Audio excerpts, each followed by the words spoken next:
question from what we studied last time. There is any burning question from what we studied last time, you can raise up your hand, then we first talk about it and I introduce this new topic. Anyone? Okay, I don't see any hand. So that means I see one hand. I see Shona. Shona, you can ask a question, if any, from what we studied last time. Then I can introduce this topic. Yes, teacher.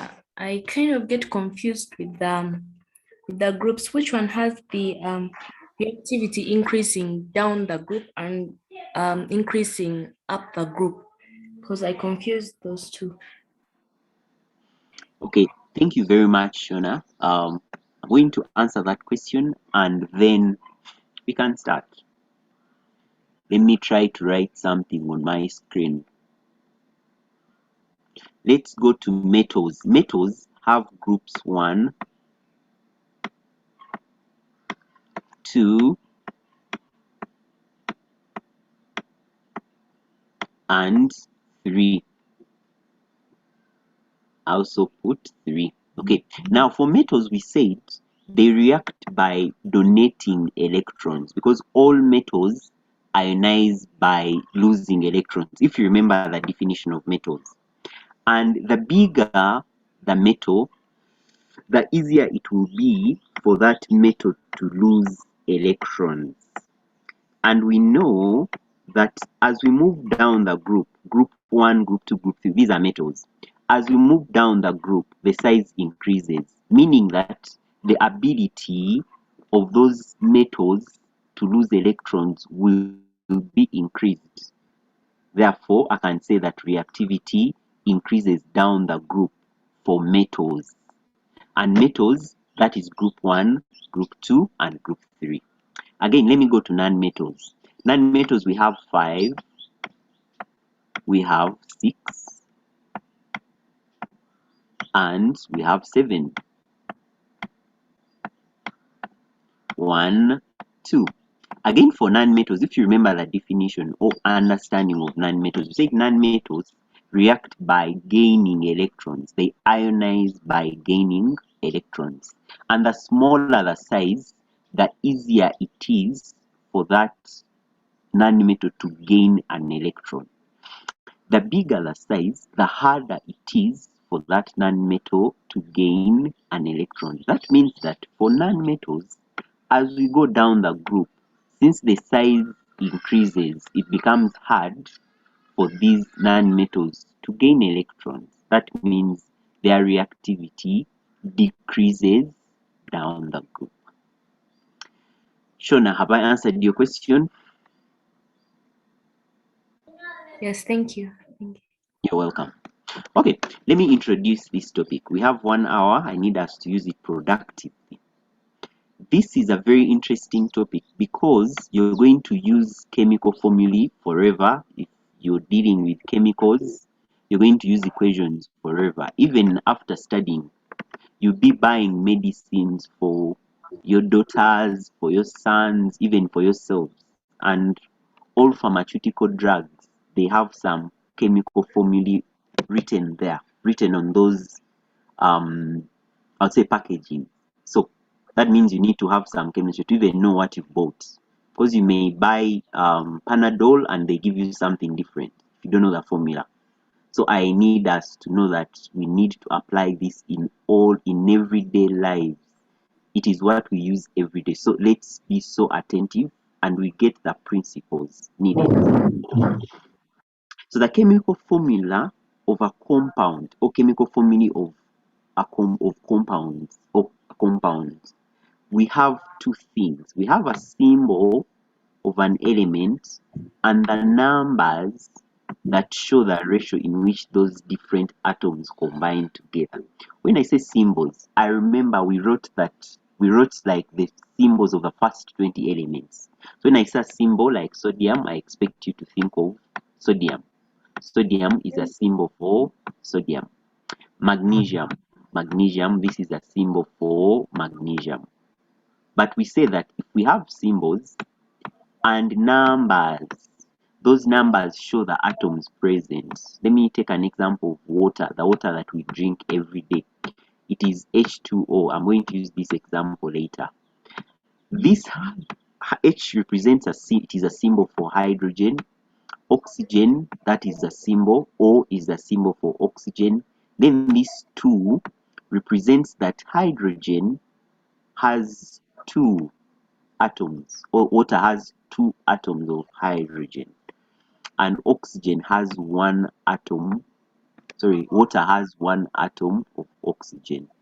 We don't write ones in chemistry, so every time you see something written alone, like this sodium that I've put here, it shows it is 1 sodium atom. Magnesium here, it shows it is 1 magnesium atom. So this is what we call a formula, because it has symbols of different atoms and numbers that show the composition of those atoms. Okay, so I'm going to use an example. Let me use 2 examples, then later I'll allow you to ask questions that you may be having. For example, carbon dioxide gas. We talked about it under air before we started oxygen. We said the atmosphere has carbon dioxide, has nitrogen, has oxygen, etc. There are so many. But what is the chemical formula for carbon dioxide? That is what I need us to learn today. It is CO2. It is here. But when you see CO2, what do you understand? C, I'm going to write C, represents, let's mute our microphones, all of us. Someone is speaking from the background. Now, in this carbon dioxide, this is CO2. It shows us that we have 1 carbon atom, because we've said that since we don't write ones in chemistry, every time you see the symbol of an atom, it shows that it is 1 atom. Then oxygen, in front of oxygen, we see there on the right hand side of oxygen, we see there is a 2. This shows that oxygen atoms are 2. Then carbon atoms, we have only 1 carbon atom. So since we have symbols of elements and we have numbers that show the composition of the compound, then we call this a chemical formula. Can someone unmute and read for me this statement after here? This means that, let someone unmute and read for us that statement. At Kwase Kedi, unmute yourself and read for us that statement.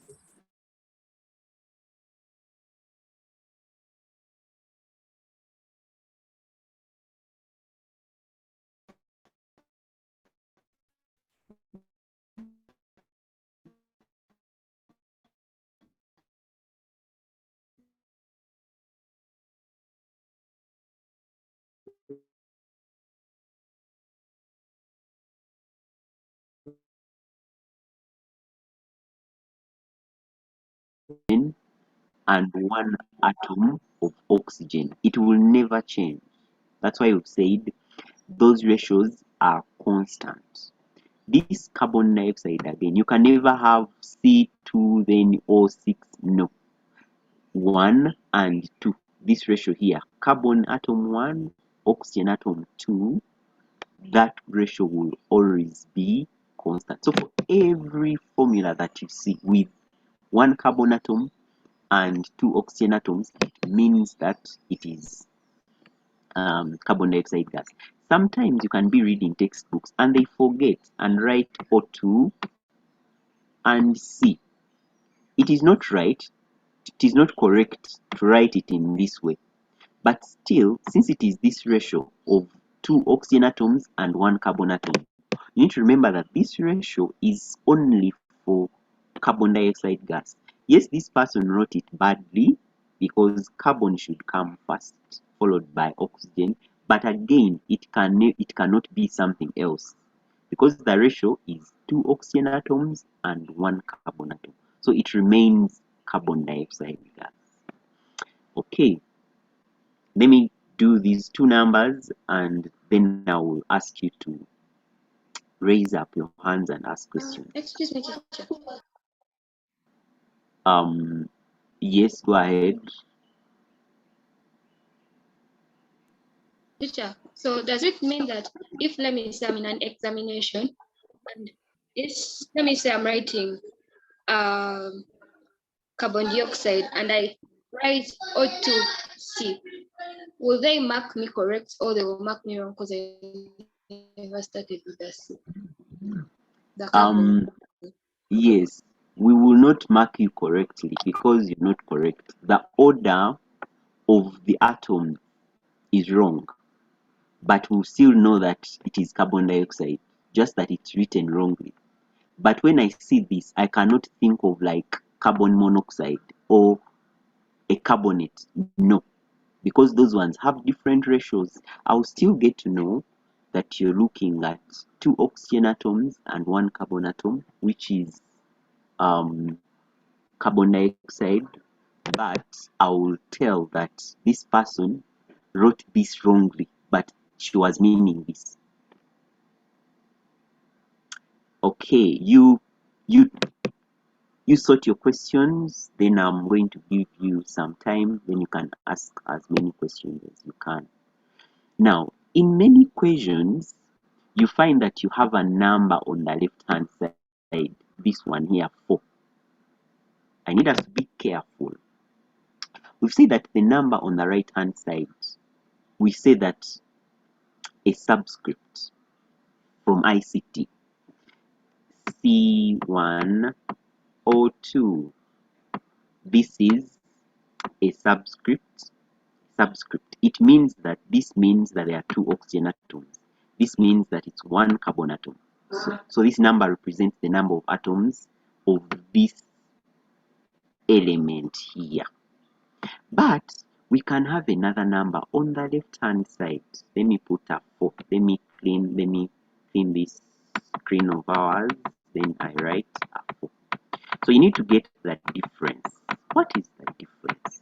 So that's what I'm going to talk about. The difference is when we talk about a 4 on this left hand side, 4, it is going to affect the whole molecule or the whole compound, CO2.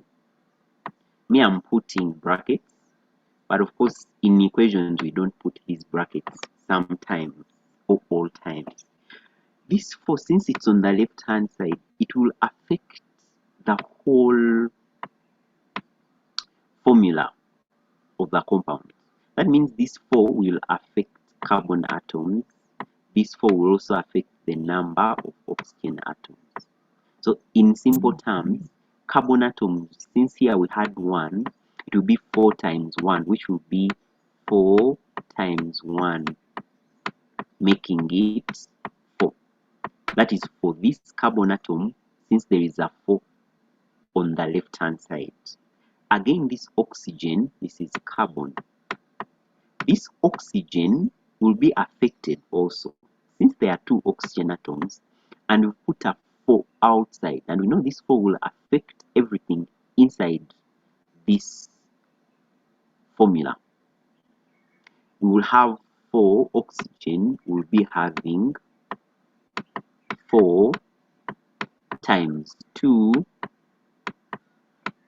which will give me 8 atoms. So initially when we just had CO2, we had one carbon atom and 2 oxygen atoms.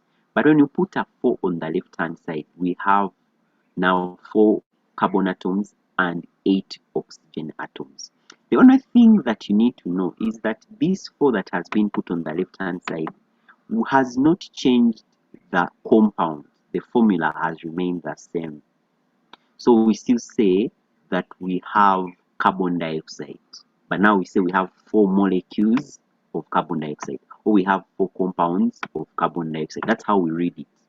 4 molecules of carbon dioxide, 4 compounds of carbon dioxide. Okay, now if you have a question, you can raise up your hand and ask, then I can go.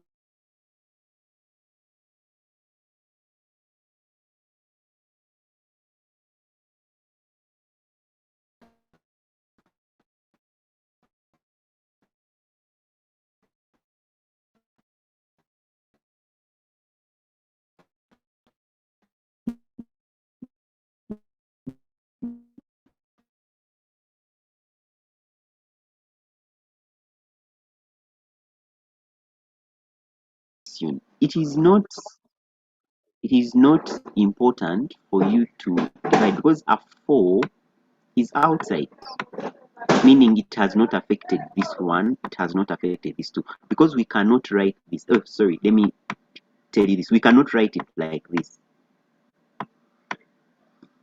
You cannot write this. This is wrong. You have to leave a 4 outside. So if it was like this, then we would think about that point that you talked about. But we are not writing this. You leave a 4 outside. Just that when you're reading, you need to understand that after putting a 4 out, the carbon atoms have changed from 1 to 4. The oxygen atoms, the number of oxygen atoms has changed from 2 to 8. But you cannot multiply through by a 4 and you change these numbers on the right hand side, or to change these subscripts. You cannot do that. You just get to know the number of atoms present only, but you don't change the formula. Because let me read for you this statement. The ratio of atoms within a chemical compound is usually constant. It will not change. So even if you put a 4 out, you leave it out. You cannot change what is already in the formula. Another question. So have I answered your question? Do you think you've understood?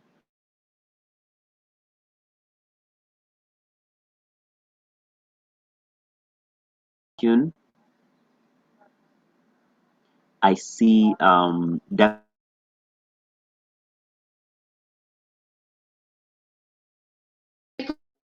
question is that where exactly do you apply this formula for, let me say, where you have C4 and O8? Where exactly does it come where you have to turn it into molecules?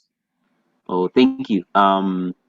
We only add these 4s, like this 4, we add it. In many cases, we always add these numbers on the left-hand side when we are writing equations. If you remember when we're studying oxygen, they would say 2 sodium atoms. And the teacher would say, we are going to do this, we are going to understand this a lot after doing formulae. Then you find some teacher is writing plus 3 oxygen atoms. Then we'd ask ourselves, where were they getting these numbers from? Because we know oxygen is O2, that's it. Sodium is only Na, that's it. But they would be adding these numbers to make sure that the number of atoms in the equation on the left hand side are equal to the number of atoms of those elements on the right hand side. That is what we call balancing equation. So we only apply this part when we are balancing equations, these 4s. But I've said that we cannot allow these 4s to change the formulae. The formulae keep the same, and these numbers, if you feel you need it, you leave it outside the formulae on the left hand side. But we don't have any case where we are allowed to write C4 and O8. Have I answered your question? Do you think you've Thank you, understood? teacher. Yes, I see Yes, teacher. Johanna. Yes, Johanna, unmute yourself. Yes, teacher. I wanted to ask, O2C is wrong because oxygen comes after carbon. Carbon.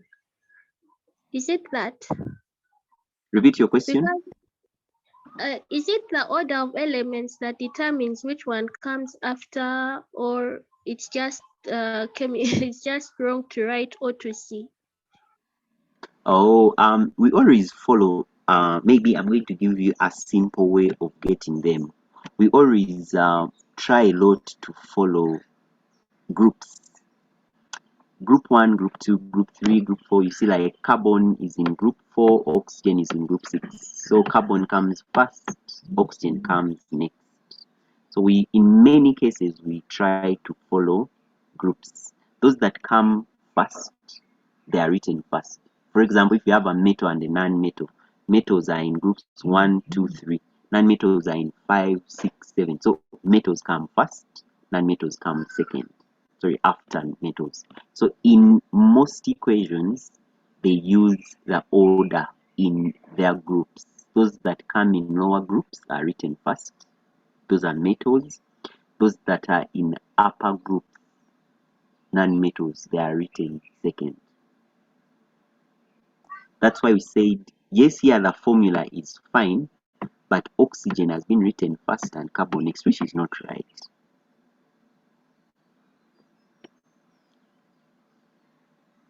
Okay, do you understand that part? Have you understood, Johanna? If I can let in someone else ask. Maybe I have not. You have not. Okay, let me give you two examples. Let me clean the whole screen actually. Clear. So let's pick this point. We talked about groups 1, 2, 3. So if we have sodium, it is in group 1. Oxygen is in group 6. This is 6. Then this is 1. Since sodium is in a lower group than 6, we write sodium first, followed by oxygen. These numbers, you're going to see how they come in later. If we had an example of carbon dioxide, carbon is in group 4. Again, oxygen is in group 6. Carbon is in a lower group than oxygen. So we write carbon first, then oxygen second. So later you get to know that when you keep looking at the way we write these formulae, in most cases, we have those metals come first, or those elements with the lower number and lower group coming first, those ones with the higher group coming next. Or the one acting as a metal coming first, the one acting as a non-metal coming next. Then if they are all non-metals, still you realize that either they are following group numbers or they are following the way they are sharing electrons. Okay, next question. Let me pick the last question and then we can continue. Aijuka, ask. You're the last one to ask for now. I want to ask about, okay, we are looking at the formulae, and so when does the other part come in? The part where we're supposed to like exchange valencies and look at the radicals, because Oh, thank you. Thank you very much, Aijuka. That part comes in when we are writing these formulae. Now we are trying to understand things that are in formulae. To know that these two represents the number of atoms of oxygen. Since there is nothing here, it means that there is a 1, which represents the number of carbon atoms. But then later we're going to learn how to write them. That is the next step. That's when we'll have to talk about valencies and exchanging valencies. Okay, now let's go ahead. Sorry, let's move. Next example, since you've asked questions, the other two examples I'm going to rush.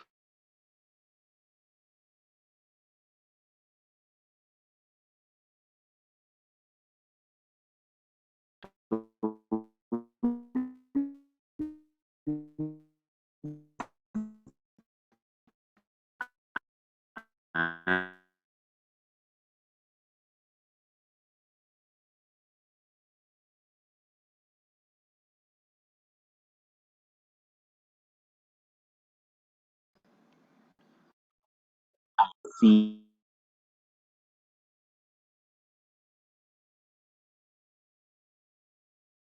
of atoms in nitrogen part 1 is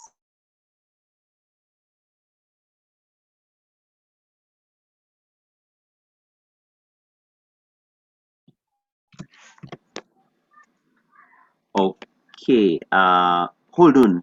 Johanna, you're doing one number only, part 1. You've oh, not talked about oxygen. oxygen. There are 6 Yes. atoms. How do you get them? We multiply 3 times 2, and that's how we got them.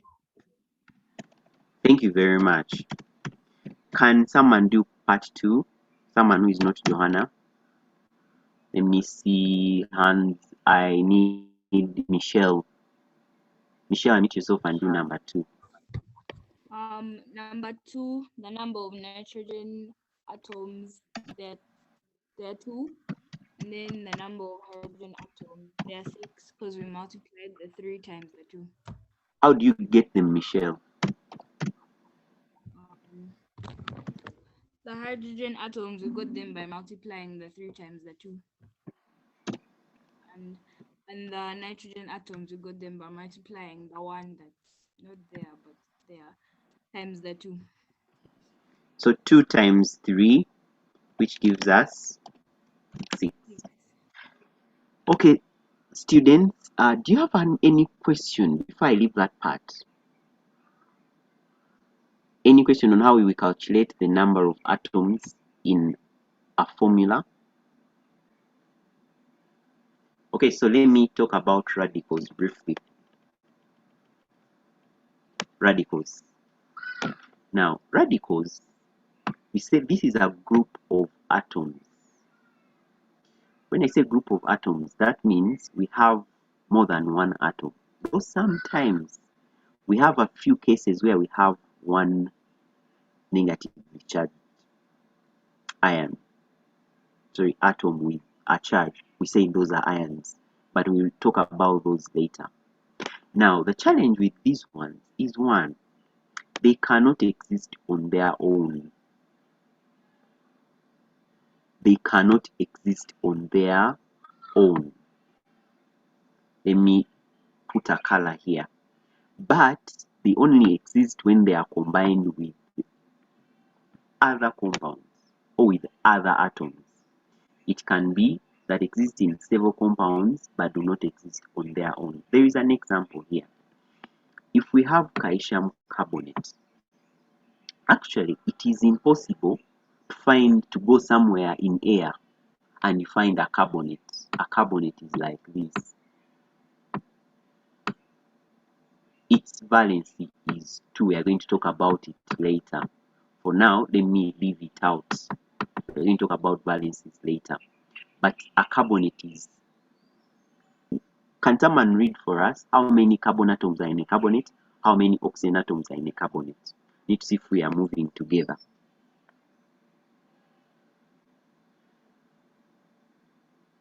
Yes, mwebaze. We have 1 carbon atom in a carbonate and 3 oxygen atoms in a carbonate. Perfect, mwebaze. That is good. So we see that we have 3 oxygen atoms and 1 carbon atom in a carbonate. But this formula is okay, but these cannot exist on their own. Actually, radicals always have a charge. We are going to talk about it later when we are talking about their valencies. A charge shows that there is, like here, there is a 2 negative, which shows that it has 2 extra electrons that are available to bond with something because it cannot exist on its own.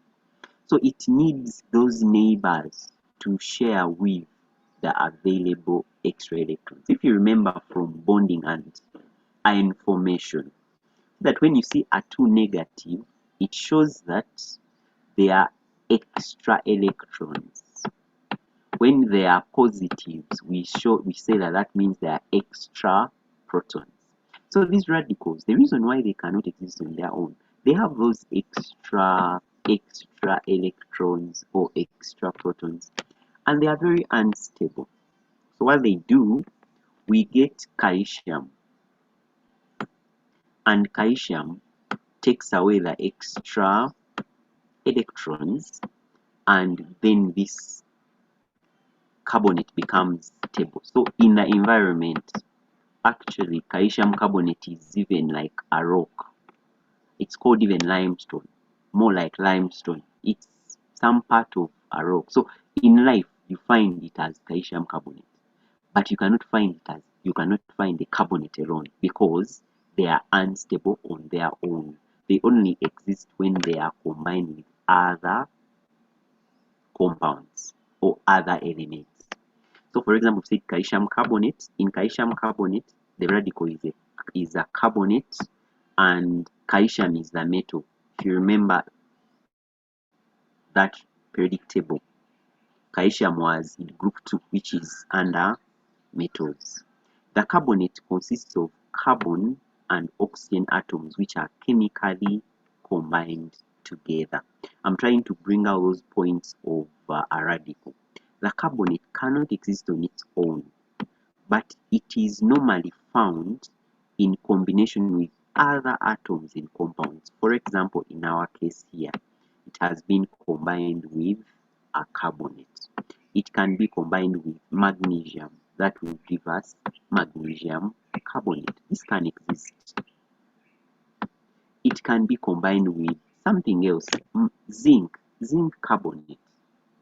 The reason why it's existing as zinc carbonate, magnesium carbonate is because when it's combined with some other atom or some other element, it becomes stable. But when it's alone, it cannot exist on its own. Okay, now I'm going to give you a few examples of radicals, the ones that we are going to be using. Then after that, we can ask a few questions here and there. Then we move on. Radicals. By the way, before I go to examples of radicals, do you have any question? If you have a question, unmute yourself and ask. Excuse me, teacher. Yes, go ahead.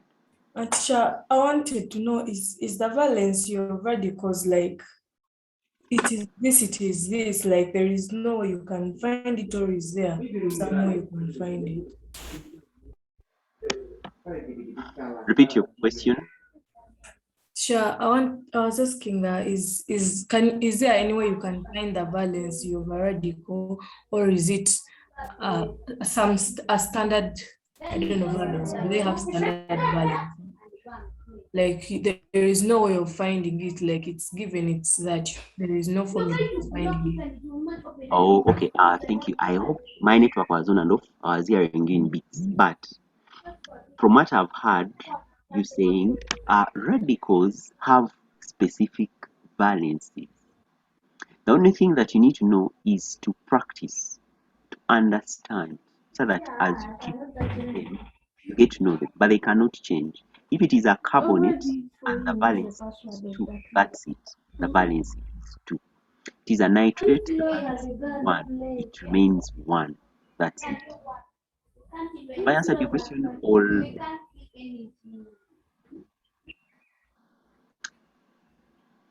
okay, I didn't hear you. Okay, then thank you. Any other question? Mwebaze. Unmute yourself and ask.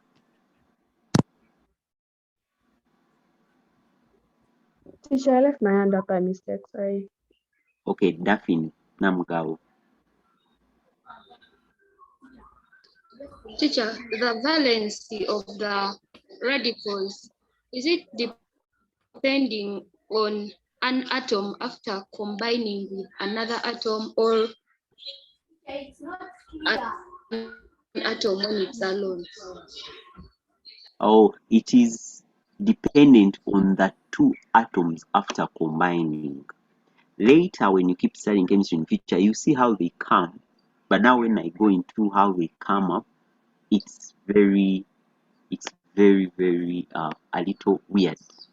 But if we remember, like we will say that nitrogen alone is going to be a nitride, the valency is 3. Oxygen alone, if you remember oxide and the periodic table when we talked about ion formation, the valency was 2. If you remember their electronic configurations, nitrogen had 2 to 5. My 2 is bad because gain 3 electrons, the valence is 3. Remember, let's mute our microphones. I'm hearing some background noise. Oxygen, we said for oxygen, its electronic configuration is 2 to 6. That means that we expect oxygen to gain 2 electrons, so its valency is 2, because we said the valency represents the number of electrons either gained or lost when an atom is combining with other atoms. But you see that when you combine nitrogen and oxygen, this example 1 of a nitrate, the valency is 1. That shows you that it is neither for this nitrogen nor for oxygen. So later you learn that it is just from the combination of these 2 oxygen atoms. There are some rules that chemists followed to come up with these valencies. But for now, we won't talk about them because they are the way how they got them was a little complicated. So for us, what we do, we keep practicing and trying to get used to these valencies. Then we'll be seniors in them after like a week or 2 weeks. Okay, let me pick more 2 questions, then I can go ahead. Daniela.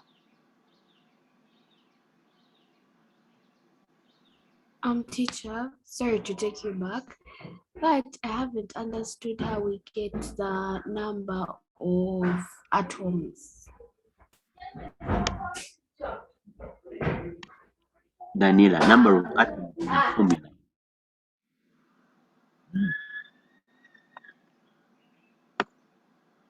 Daniela, like this, what I've put, where I'm putting a red rectangle, we said if 2 is out and we have ammonia, I'm using this such that before this 2 is put there, nitrogen, since there is no value as a subscript, there is always 1 that we don't write in chemistry. So nitrogen atoms is 1. That is before I put this 2. Let me first remove this 2. Now again, hydrogen, the subscript that we have here is 3. So that means the number of hydrogen atoms is 3. Then when you put a 2 out on the left hand side, you say it affects nitrogen, the number of nitrogen atoms, and the number of hydrogen atoms. That means to be here, since it's 1, for nitrogen to be 2, now to be 2 times 1, which will be 2. Later, for hydrogen, it will be 2 times 3, which will give us 6. That is after adding these 2 here. I'm picking more 2 questions, girls. So I need Thank you, to. teacher. You're welcome. Next person, someone who has not asked. I see Karen. Karen, have you asked? Shona and Esther. In that order. Karen, Shona, and Esther. Unmute yourselves and ask. At the same time. I thought that all gases are diatomic. Like, how about nitrogen? Like, why is it 1? Why isn't it 2? Excuse me. Thank you. This is not nitrogen. This is ammonia. Ammonia. If you remember covalent bonding, we have this as an example, formation of ammonia coming from nitrogen and hydrogen.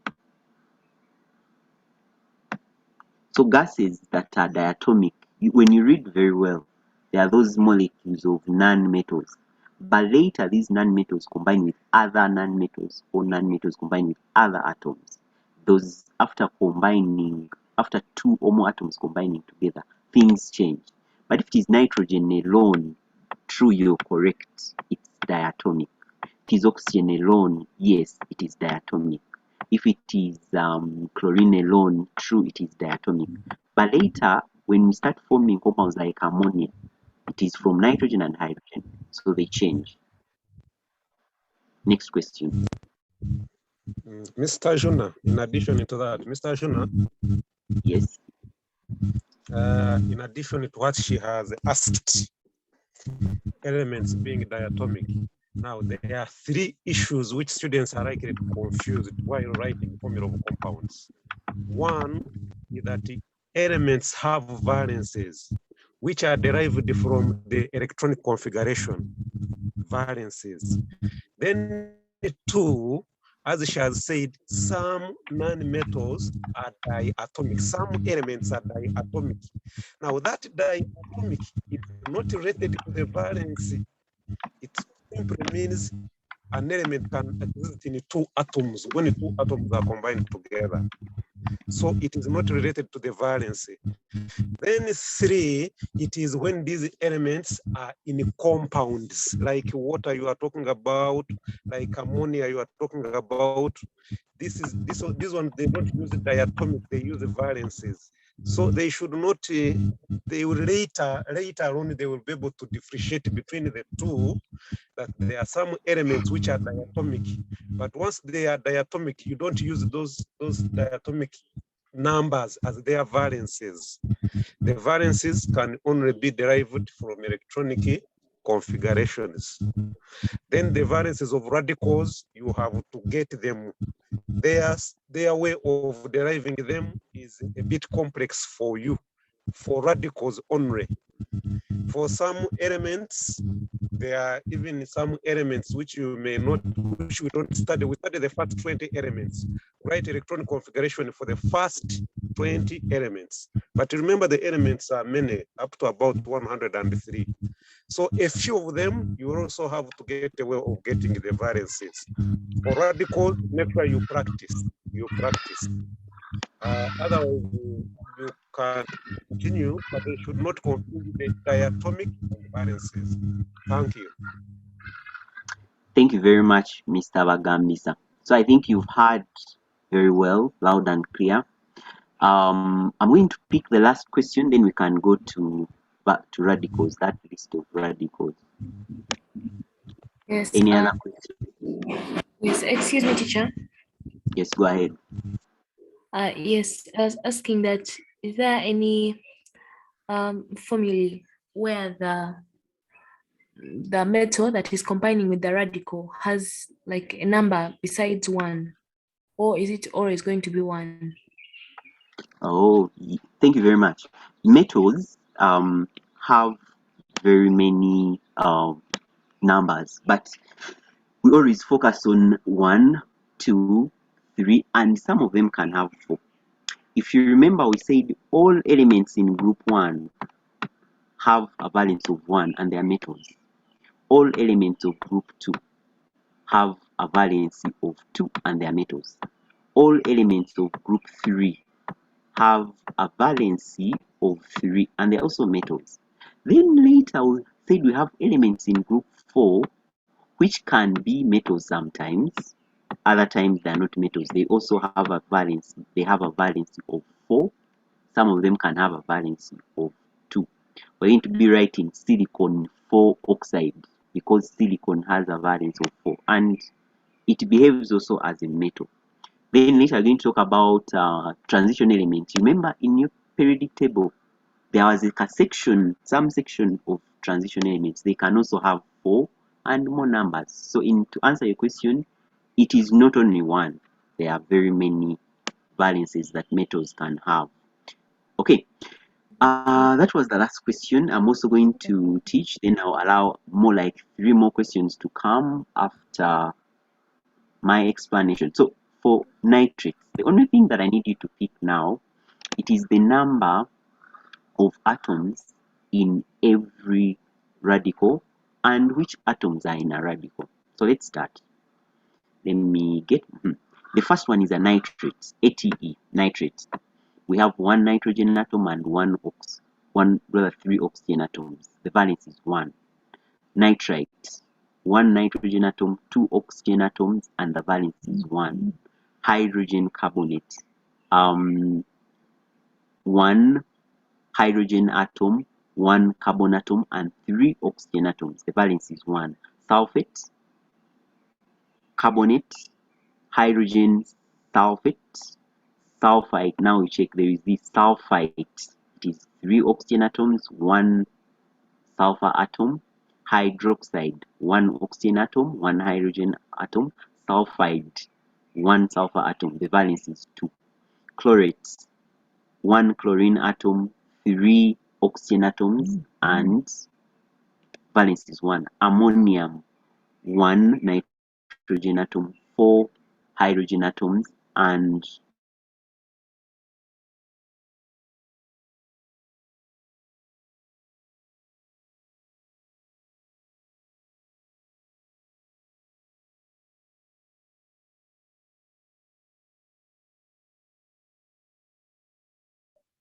Something I haven't understood. so like every day you get 1 or 2 radicals. For now, you may not cram all of them or get all of them, but you need to know that if we talk about a peroxide, I'm now here, peroxide. Let me get my pen. Peroxide, we have 2 oxygen atoms, the valence is 2. So later we're going to be writing it as O2. Then later the valence, you put it here when we are writing formulae. Nitrites, nitrogen only. Iodides, iodine only. Chlorides, Cl only. So on that note, I'm going to go through this small example. Then I just need us to apply these radicals. We are not cramming anything for now. Let's just apply radicals. They said give the chemical name of each of the following. That is example 1. When we talk about chemical name, I need you to just see the radical and identify a radical and a metal only. Just identifying a radical and a metal. We are not so. OH. If you look at OH and Na, Na is sodium, OH is hydroxide. So that means that in our case, the name is sodium hydroxide. Let me keep moving up and down so that you see the radical. Okay, OH. Let's see OH. Where is OH? Who can read for us the name of OH here? I need an answer to pick hands. Daphne. Teacher Silvery. Yes, hydroxide. So from what we studied, we said Na represents sodium. So for you, you come and write and say that this is called sodium hydroxide. So I need you to get names for now. Sodium hydroxide. Next example. What is this CO3? If you check on our list here. Our list, who can talk about this CO3? Carbon dioxide.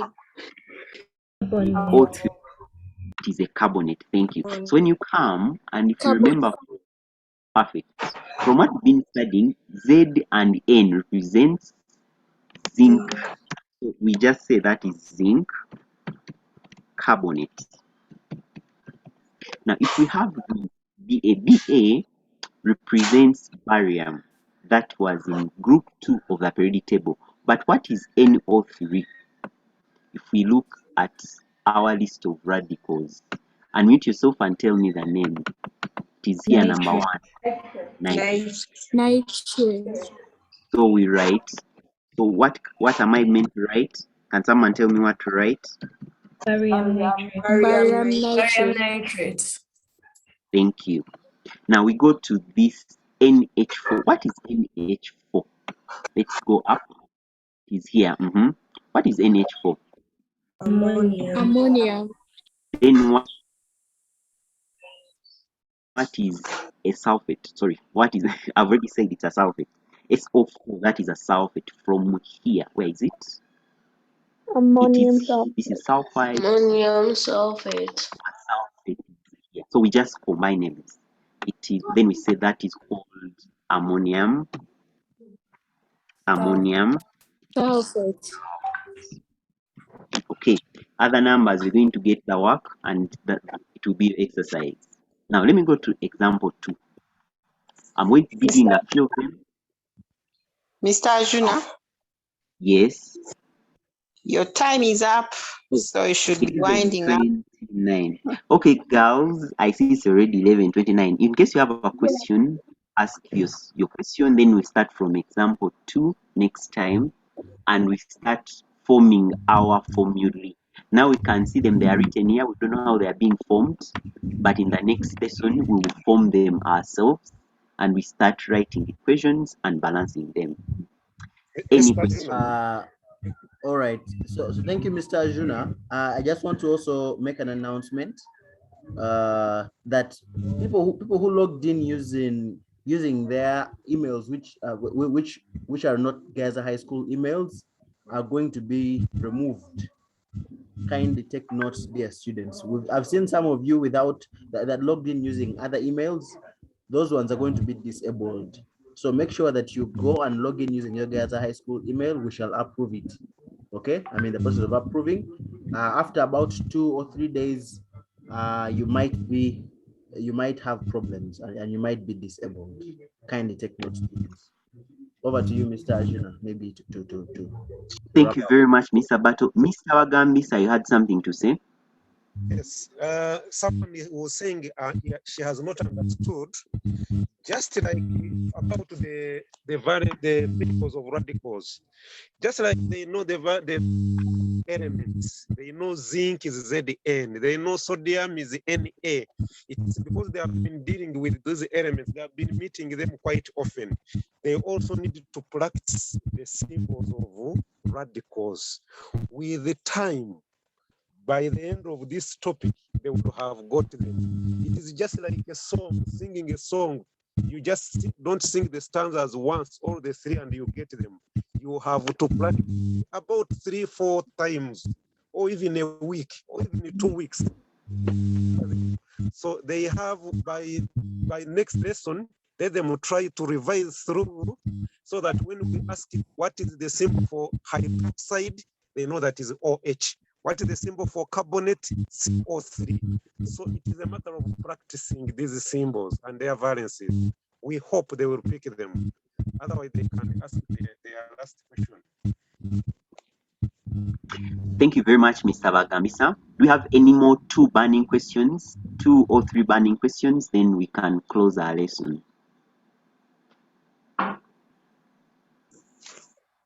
Okay, I don't see any hands up. So thanks very much for attending. How send the notes? Yes, I'm going to upload the notes after this lesson on the Google Classroom. Okay, Angel Namara, you're the last person to speak today. Teacher, I wanted to ask, hydroxide, the formula, doesn't it have 1 oxygen atom, 1 hydrogen atom? Yes, it is here. Thank you. But then why is it that the valence is 1? Oh, I said for now, I will not talk about the way they are derived, because as I said, they combine oxygen and hydrogen, and the way they derive them, we teach it, but not at this level. So for you, what you get to know now, it is that the valency is 1, and practice to get it.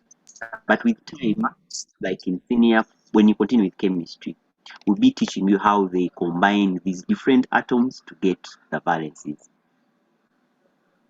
Okay, thank you. You're welcome. But it's Teacher, very could you good. this lesson Okay, I've not heard what you've said, but thank you very much for attending. Let's meet in our next lesson. Bye, teacher.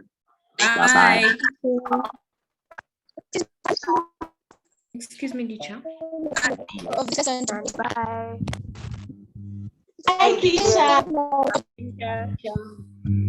Bye-bye. Okay, the lesson has ended. Let's log out.